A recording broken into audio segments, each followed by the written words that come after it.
Yep, it's me, the Madman. I'm back with I'm gonna quickly review Extreme Rules because I have to take a shower, I have to go to bed, I have a class in the morning. So quickly, I'm going to review Extreme Rules, your little late night review here. Which the opening thoughts, the hit review itself was okay. It wasn't into the main event, which I will get to in a moment.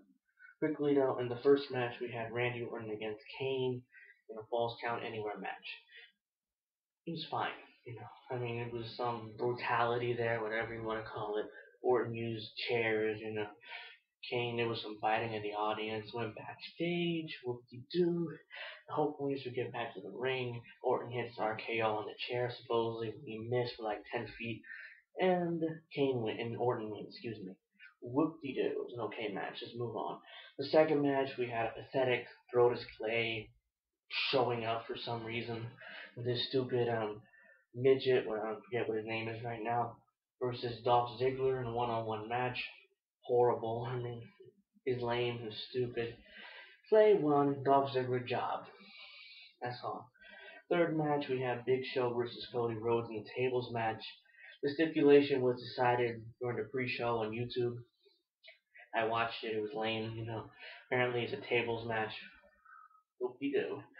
Anyway, Cody won the Intercontinental title back, which honestly I'm happy about because it was lame the way Big Show won at WrestleMania.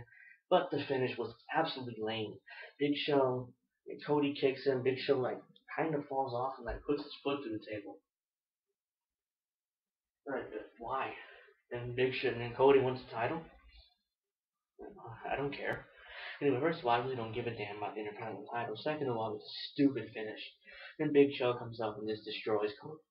Whoop-de-doo again. Who cares? Cody's Intercontinental Champion. Happy about that, but lame. The fourth match, we have Daniel Bryan against Sheamus, a 2 out of 3 falls match for the world title. This was a good match. First fall, actually, before I get there, Sheamus had an 18-second shirt, it was red, it was lame, ooh, whoop-de-doo, 18 seconds. You should be proud of that, Sheamus. Okay. And Sheamus wins the first fall by disqualification, and Daniel Bryan kicked the shit out of him and wouldn't stop kicking the shit out of him, which was awesome. The second fall, Daniel Bryan defeats Sheamus by submission, I call it, because that's what happened. He had him in the label lock or whatever he calls it now, and he won. Sheamus really didn't tap, but still, it was submission. In the third fall, Sheamus wins with giving him the bro kick, whatever. And then he keeps the title. This is an okay match, It wasn't great, but it wasn't horrible neither like I thought it would be. Let's move on.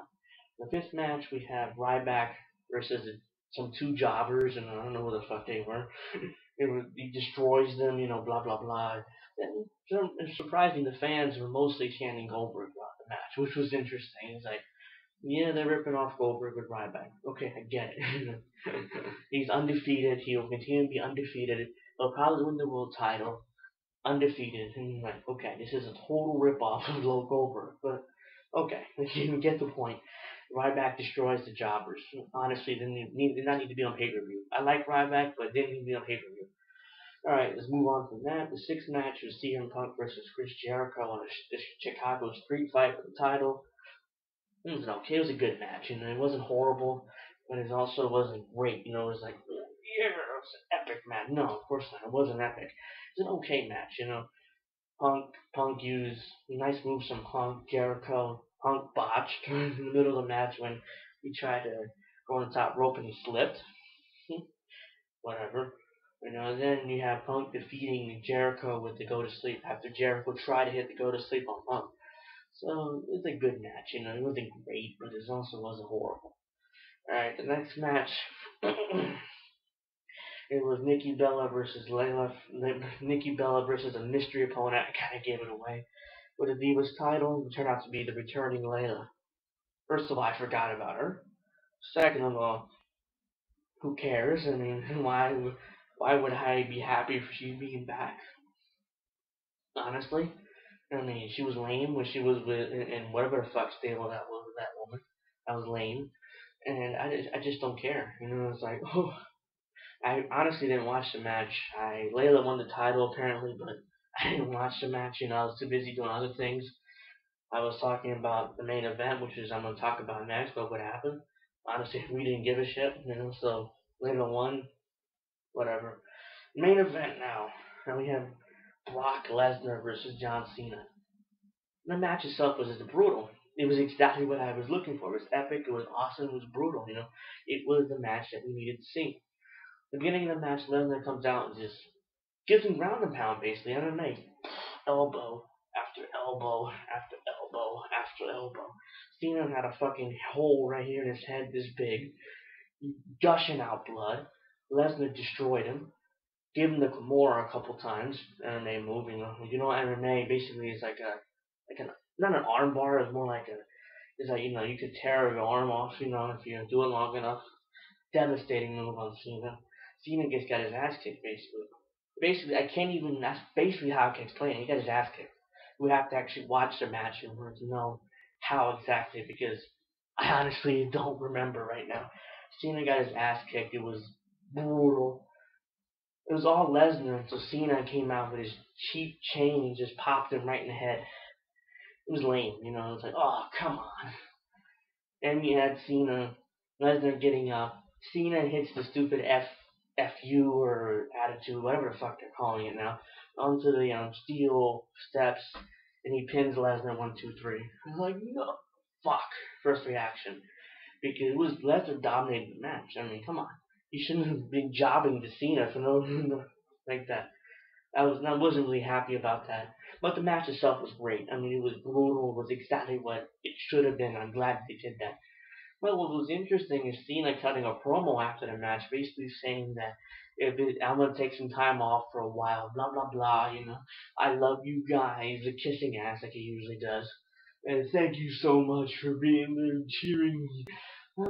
It was lame, okay, we get it. If I had taken some time off, congratulations, you deserve it, go away. Like 6 months, hopefully, go away. But he'll probably be back before SummerSlam. That's my prediction, at least. It could be taking longer. Maybe he won't be taking time off at all. I don't know. I have to watch Raw tomorrow to find out what really happens there. Okay, so that's my Extreme Rules review. I'm still supporting Brock because he's still better than Cena, even though he lost the match tonight.